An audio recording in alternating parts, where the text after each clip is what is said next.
Akkam jirtu fayyaa keessanii nagaa keessanii nageenyeef araarri waaqayyoo isiniif haa baay'atu. Yaa amantoota warra kiristaanotaatiif baga du'aa ka'uu gooftaa Yesuus keenyaatiin sin ga'e ittiin nu ga'e guyyaa addaa ture yaa kaleessa galgala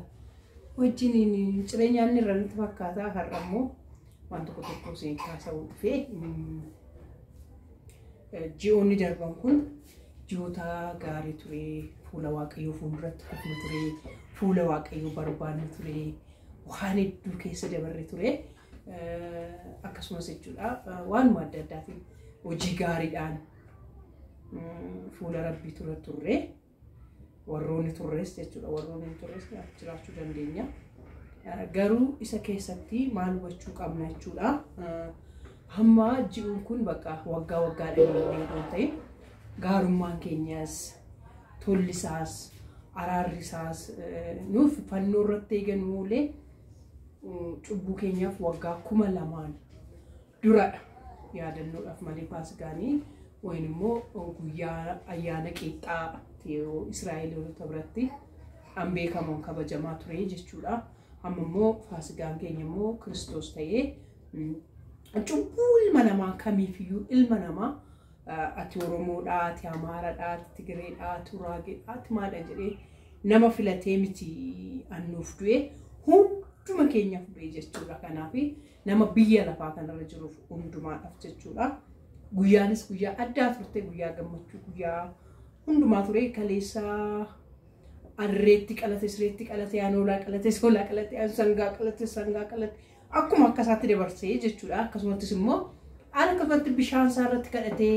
waaqa isaa galateeffatee darbees hin jira. Isa keessatti hunduma isaa keessatti waaqa nu gargaaree guyyaa fayyina har'aatiin nu ga'e immoo galanni isaaf haa ta'u siniin jedha. Jireenya ofii keessatti nama waasii gumaashee darbee galateeffachuun waan gaariidha.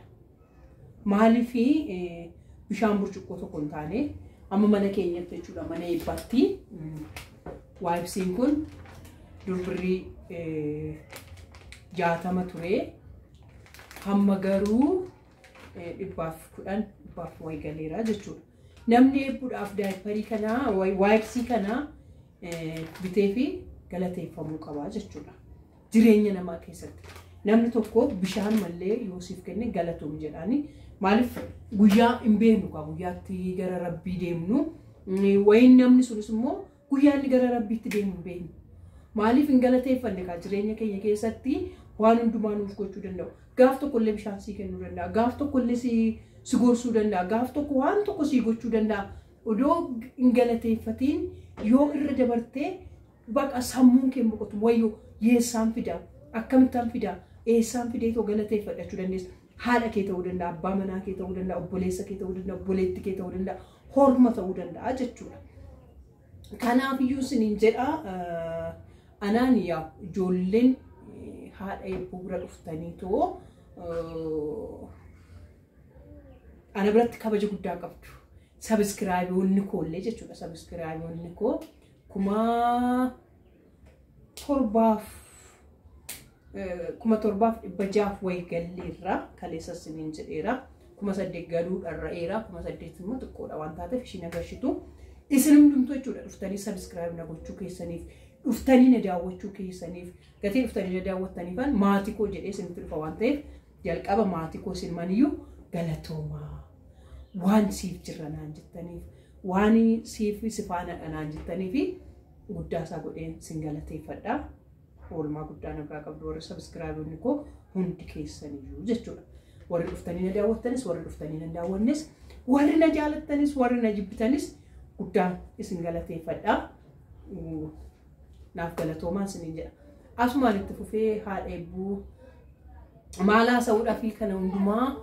naannoo jettaa yoo naan jettanii maal qabattee dhufteetii kana hundumaa jireenya kee keessatti maaltu sii godhamee maaltu sii ta'ee maaliif galateeffachuu barbaadde unaan jettanii oroo namni wallaaleen jiru oroo jechuun baay'ee oolmaa guddaa bica'uu na biraa qabdudha. Akkasumallee karaa orootiin itti fakkaata ijoolleen guddina Oromoo anna argitanii natti dhuftanii wantoota wachuudha mucaa kana yeroo hunda jechuudha jireenya koo keessatti dhugaa galateeffadhee beeku maaliif akka ta'e beeku nama siniif dhamoo nama sin faana xaaru nama sin faana nuta hin galateeffannu yeroo hunda jechuudha oroon guddina baay'ee jechuudha YouTube kanarratti nama bakka guddaa qabdu bakka mucaan akkas ga'u akka waan hundumtuu ta'u mucaa ifaajaa turteedha sololoonis akkasumadha jechuudha sololoo jechuun immoo eega gaafa na bareeti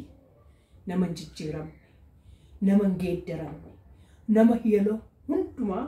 nafaana ta'u jechuudha sololoo official tuubii jechuudha yeroo hunda gorsaanis taanaan maaliinis taanaan waan adda addaatiin taanaan mucaasa yoon illee godhadhee geessisu baadhee obboleettiisaa isa angafaa ta'uu danda'a kanaaf jechuudha sololoo koo fi orooni guddaanaaf galatoomaa ana biratti bakka guddaa qabdu waan guddaa qabdu waa'ee mana kanaa ni beektu manni kun jechuudha gatiin isaan kaffalamnee turre waan baay'ee yookaan bu'aa baay'ee hedduu ture waan qabnu qabeenya keenyas ta'uu danda'a gizee yeroo keenyas ta'uu danda'a mucaadhuma keenya eebburratti seef godhaa jirra waan ta'eef waa'ee mana kanaa baay'ee nu dhibbisaa ture garuu amma jechuudha maammee wayin immoo gaaroo tuubii waaqayyo ishii gargaaree nurraa kaffalteetti bilisa ta'anirraa idaarraa bilisa ta'an jechuun bishaan dhuganii mana ofii keessa bilisaan jiraachuun waan guddaadha ishiinis akkasumatti guddaa sanaaf haa galatoomtu inni oroon immoo baay'ee dhiphataa turte ijoollee dhiphisaa turte haadha eebbarraa mana kana cufuu qabna jettii ijoollee akkas godhaa jettii viidiyoo yeroo lama immoo yeroo meeqa hojjetteetti viidiyoo jechuudha mucaan kuni nama hunda bira jechuudha baay'ee dhamaa turte jechuudha kanaaf horokoo hawwiin keessa waan sii guuteef hawwiin keessa waan sii ta'eef guddaa sagalatoomii gatiin afaana dadhabaa turteef gatiin afaana dhamaa turteefis waaqayyo koo dachaadhaan si eebbisu guddaa sanaaf eebbifame siin jedha akkasuma immoo amma immoo gangara guddina ijoollee oromoo ulfaana taphachuu ulfaana ooluu jechuudha ijoolleen garee guddina oromoo keessatti gahee guddaa taphattan jirtu haadha eebbaa yoo barbaadde kootti taphatu yoo barbaadde badii asii nuyi dhufnee si gargaaruu dandeenya si faana ta'uu dandeenya warroonni naan jettan jechuudha isinis guddaa sanaaf galatoomaa baay'ee sin galateeffadha baay'ee jechuudha kanuma siniin jedha warroonni hundi keessanii jechuudha warroonni kanarratti gumaacha gootan jalqabaa kaaftanii jechuudha warroonni nafaana turtan fakkeenyaaf an akka fayyoo an akka beekoo hundumti keessanii jechuudha an akka doktornaaf TikTok irratti immoo an akka doktornaaf yaad biraa yaa manni kun karaa saniin cufamaa ture oromoon achitti waadaa galee hedduu turanii garuu namoonni hedduu waan karaa saniin galiin galeetti fakkaatee ture namoonni hedduu karaa feesbuukii laayivii fudhatanii deemanii namoonni hedduun waadaa galanii turanii achitti doktornaaf yaadi ofishiyaal wannoo jechuudha isaan biratti garuu jireenya koo keessatti ani waan nama dhossuu hin jaaladhu hin dhossuusi oromtitti mucaa jedhamtu karaashii birrii 1,000 qofa galee kanaaf namoonni hedduun karaa san gargaaramtee taa'anii too sammuu keessan keessa jiraate ani karaa san TikTokidhaan na beeksisaniiru Facebookidhaan namni na bareera kana na barsiisu isaanitti isaanis guddaa galatooman siniin jedha Dr. Yaadaaf yaadko galatoomii kanuma siniin jechuufani namoonni hedduun namoonni karaa san gargaaramte jettanii qabamtan waan jirtanii kan kana dubbadha ani waan sumunii namni naa godhe dhoksuun jaaladhu kanuma siniin jedha hundi keessanis immoo warroonni immoo irra caala bilbilee baadhee gubate jennaan gaafamne mimmaan koo lakkuu sinitti dhangalaasu mimmaan koo narraa haxxanii haadha eebbuu koo jabduu koo ani jabduu doon ta'in jabaadhu jettanii fuulduratti akkana ni ba'u akkan sinfaana ol qunnamu akkan sinfaana haasa'u warroonni naa gootanii bilbila koo naa bittanii akkasitti kaameraa bareedaadhaan sin bira dhaabadhu warri na gootan guddaa isaa galatooma sinis nama baay'eedha siwaamitoo hin fixu waan ta'eef hundumti keessanuu karaa garee guddina Oromoos karaa horoo tuubiis warri jirtan hundi keessaniyyuu sinan galateeffadhaa waaqayyo koo sinaa eebbisu eebbifamaa dachaadhaanii rabbi sinaa eebbisu bakka bayetti siniif haa guutu akkasumas immoo Hani Abdallaa mucaa baay'ee jaaladhu haadha koo buleetti koo waan hunda koo dhugaa rabbii Hani koo atis galatoomii guddaa galatoomii ga'ee bilbila bitamuu keessatti namoota hedduutu gumaalcha waan ta'eef jechuudha kun warra ija ta'e waamaa jira malee garee sabboontuufaa galatoomaa garee andarii keessatti galatoomaa holumaa galatti jechuudha walitti qabamee bilbila bareedaa quality YouTube'aaf ta'u gatinaa bittaniif jechuudha hundi keessaniyyuu galatoomaan siniin jedha amma kana maaliif turtee maaliif nu galateeffachuu dhiifte gaayoo jettanis jechuudha ilma nolii gadi biizii ta'an takka ijoolletti takka maalitti takka walumaa gadi fiiga waan ta'eef kanaaf nama ammaatti sin galateeffachuu dhiisee baay'ee dhiifama naaf godhaan siniin jedha warri oroo hin beekne yoo jiraattan tarii yoo jiraattan oroo tuubii wayin immoo 430